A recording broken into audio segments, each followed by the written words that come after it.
आज बात एक ऐसी खबर की जो भारत के हर उस घर के लिए जरूरी है जहां कमाई का मतलब है हर दिन की मजदूरी। सोचिए, अगर कल सुबह यह खबर आए कि मनरेगा यानी वो योजना जिसने करोड़ों ग्रामीणों को भूखे पेट सोने से बचाया, उसे बंद किया जा रहा है, तो क्या होगा? दिल्ली के गलियारों से लेकर गांव की चौपाल तक सबसे बड़ी यही चर्चा है। खबरें आ रही हैं कि भारत सरकार अब मनरेगा यानी नरेगा को खत्म करके उसकी जगह एक बिल्कुल नया कानून लाने की तैयारी कर रही है, जिसका नाम है विकसित भारत गारंटी फॉर रोजगार एंड आजीविका मिशन ग्रामीण। आप सोच रहे होंगे कि आखिर ऐसा हो क्यों रहा है? क्या सरकार गरीबों से उनका हक छीन रही है या फिर उन्हें कुछ ऐसा देने जा रही है जो मजदूरी से बढ़कर है? ये बदलाव आपकी जेब, आपके गांव और देश की अर्थव्यवस्था पर क्या असर डालेगा?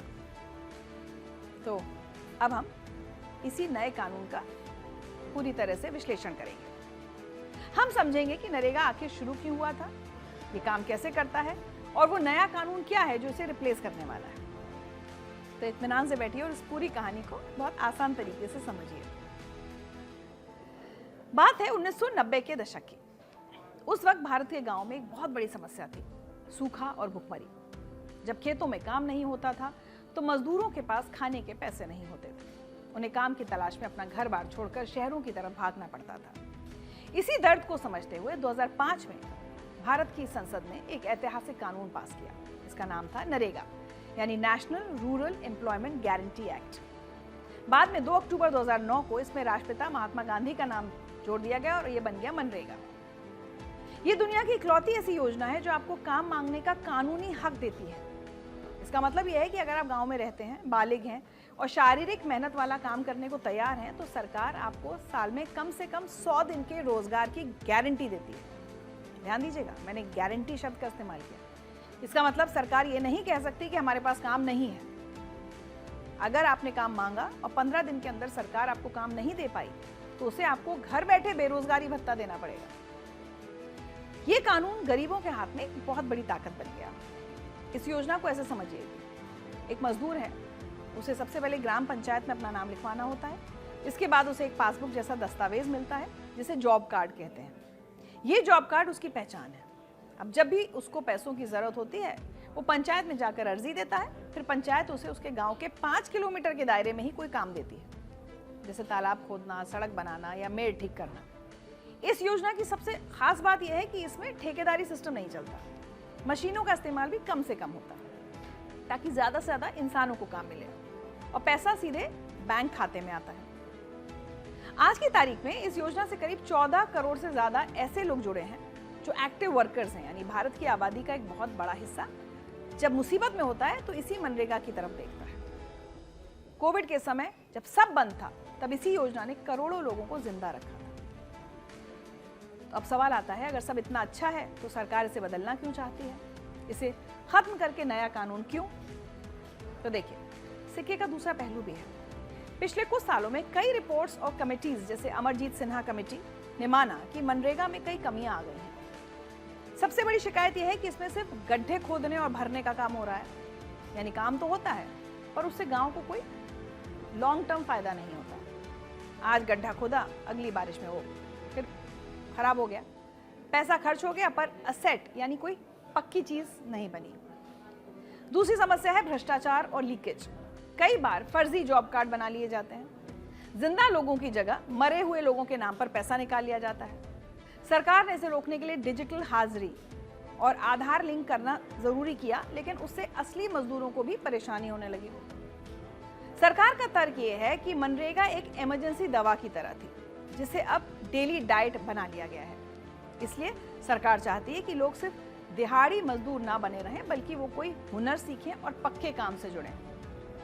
2024-25 में मनरेगा का बजट तो 86,000 करोड़ था, जो इस योजना के इतिहास में सबसे ज्यादा था। पर क्या उस बजट का सही इस्तेमाल हुआ? इसी सवाल ने नए कानून की नींव रखी है। अब आते हैं सबसे जरूरी हिस्से पर।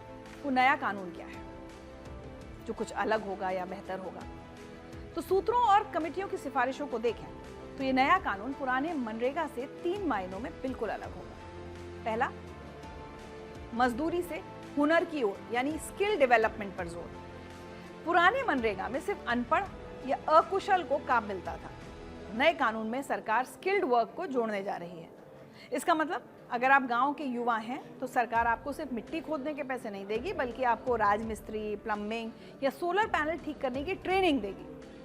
काम के साथ साथ हुनर, ताकि आप बाद में अपना काम शुरू भी कर सकें।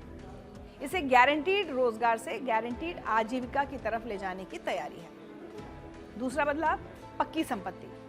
नया कानून इस बात पर जोर देगा कि जो भी पैसा खर्च हो उससे गांव में कोई पक्की चीज बने, जैसे पक्के चेक डैम्स, वेयर हाउस या पक्की नहरें। अमरजीत सिन्हा कमेटी ने यही सुझाव दिया था कि पैसे को सिर्फ बांटने के बजाय उसे गांव के विकास में इन्वेस्ट किया जाए। यानी अब काम वही पास होंगे जो अगले 10-20 साल तक गांव के लिए फायदेमंद हों। तीसरा बदलाव, अलग अलग राज्यों के लिए अलग नियम। अभी पूरे देश में एक जैसा नियम चलता है, लेकिन बिहार की गरीबी और केरल की गरीबी में फर्क है।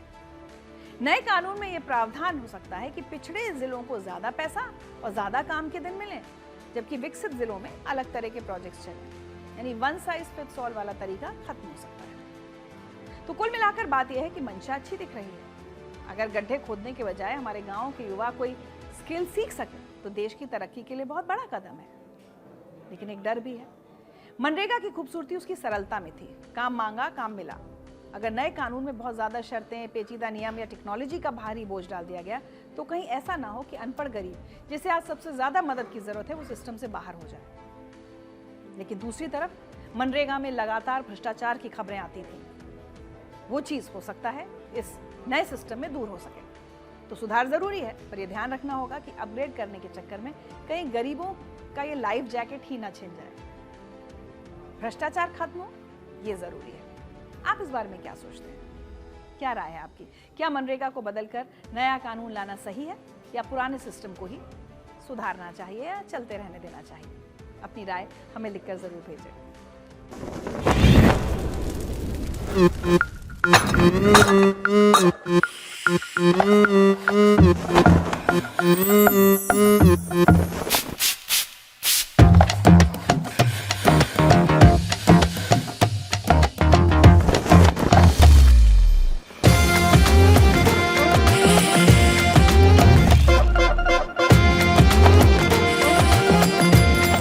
ये कड़क है।